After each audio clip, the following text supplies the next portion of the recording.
কোনোবাই ঠিক কথাই কৈছে যে সকলোৱে জীৱনৰ 2 বছৰত কথা ক'বলৈ শিকে, কিন্তু কেতিয়া কাৰ লগত কেনেকৈ কথা পাতিব লাগে সেই কথা জানিবলৈ এজন মানুহৰ গোটেই জীৱন লাগি যায়।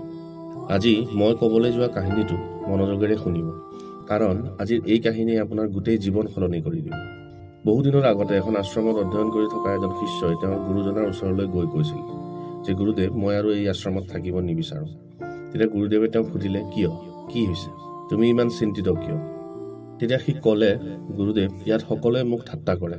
সকলোৱে কয় যে মোৰ ঘৰত খাবলৈ একো নাই, মোৰ দেউতা এজন নিচাসক্ত মানুহ, তেওঁ মোৰ মা আৰু সৰু ভনীয়েকক মাৰপিট কৰে।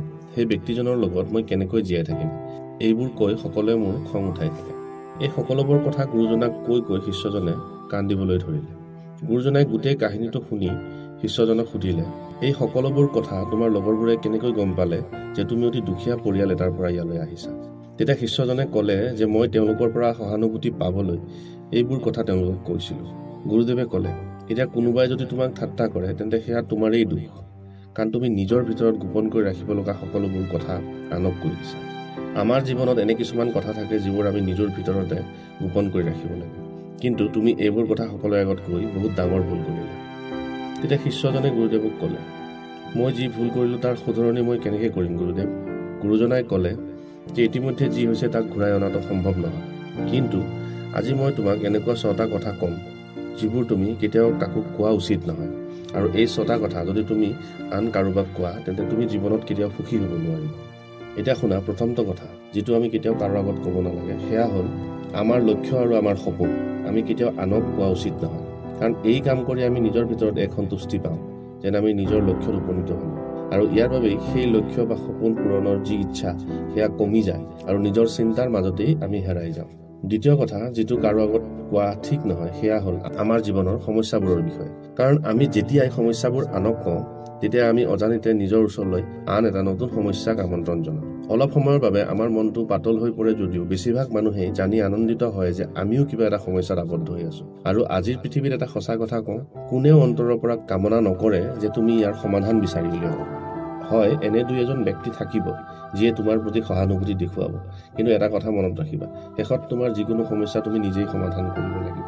সেইবাবে কাকো নিজৰ অৱস্থাৰ কথা কৈ একো লাভ নহ'ব। আনক নিজৰ সমস্যাৰ কথা কোৱা মানে নিজেই সৰু হোৱা। তৃতীয়টো কথা যিটো আমি কাৰো ওচৰত ক'ব নালাগে সেয়া হ'ল আমাৰ ঘৰ বা পৰিয়ালৰ লগত জড়িত যিকোনো বিষয় কাৰো লগত আলোচনা কৰা উচিত নহয়, কাৰণ পৰিয়ালৰ ভিতৰত চলি থকা আলোচনাবোৰ শুনি বেছিভাগ মানুহে তোমাৰ ঘৰখন একত্ৰিত কৰাৰ পৰিৱৰ্তে ভাঙিবলৈহে চেষ্টা কৰিব। এয়া মানুহৰ স্বভাৱ।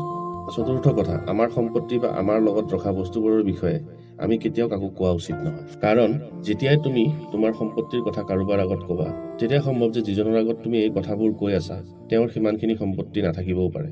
এনে পৰিস্থিতিত তেওঁ তোমাক অহংকাৰী বুলি গণ্য কৰিব পাৰে, আৰু যদি কাৰোবাৰ ওচৰত তোমাতকৈ বেছি আছে তেন্তে তেওঁ তোমাক চাই মনতে হাঁহিব। দুয়োপক্ষৰ পৰাই তুমি ক্ষতিৰ সন্মুখীন হ'বা। পঞ্চম কথা যিটো আমি কাকো কোৱা উচিত নহয় সেয়া হ'ল আমি যি দান দিওঁ বা আমি কাৰোবাৰ উপকাৰ কৰিলে সেই কথা আনৰ আগত কোৱাটো উচিত নহয়। যদি তুমি কাৰোবাক সহায় কৰি বা উপকাৰ কৰি এই পৃথিৱীৰ সন্মুখত নিজকে মহান হিচাপে দেখুৱাব বিচাৰিছা তেন্তে তেনে কাম নকৰাই ভাল, কাৰণ আমি যিকোনো সহায় আমাৰ মানসিক শান্তি আৰু সুখৰ বাবেহে কৰা উচিত, আনক দেখুৱাবলৈ নহয়। ষষ্ঠতে, আমি আমাৰ সফলতাৰ ৰহস্য কোনো ব্যক্তিক কোৱা উচিত নহয়, কাৰণ আমি যদি এই কথা কাৰোবাক কওঁ তেন্তে সম্ভৱ যে তেওঁলোকেও একে পথ অনুসৰণ কৰি সফল হ'ব বিচাৰিব, আৰু যদি সফল হ'ব নোৱাৰে তেন্তে তেওঁ ক'ব যে তুমি মিছা কথা কৈছিলা, তুমি সঠিক ৰাস্তা দেখুওৱা নাই। কাৰণ এই লোকসকলে নাজানে যে সফলতাৰ পথ সকলোৰে বাবে একে নহয়। প্ৰত্যেকেই নিজৰ নিজৰ কঠোৰ পৰিশ্ৰমৰ জৰিয়তেহে সফল হৈ নিজৰ নিজৰ সফলতাৰ পথ বিচাৰি উলিয়াব লাগিব। গুৰুদেৱৰ এই 6টা কথা শুনি শিষ্যজনে ভিতৰৰ পৰা নিজকে সলনি কৰি গুৰুজনাক ধন্যবাদ জনাই তাৰ পৰা আঁতৰি গ'ল। আজিৰ এই কাহিনীটো আপোনালোক কেনে লাগিলে কমেণ্টত নিশ্চয় জনাব, আৰু যদি আমাৰ চেনেলটোত নতুনকৈ আহিছে তেনেহ'লে ছাবস্ক্ৰাইব কৰিবলৈ নাপাহৰিব। ধন্যবাদ। জয় আই অসম।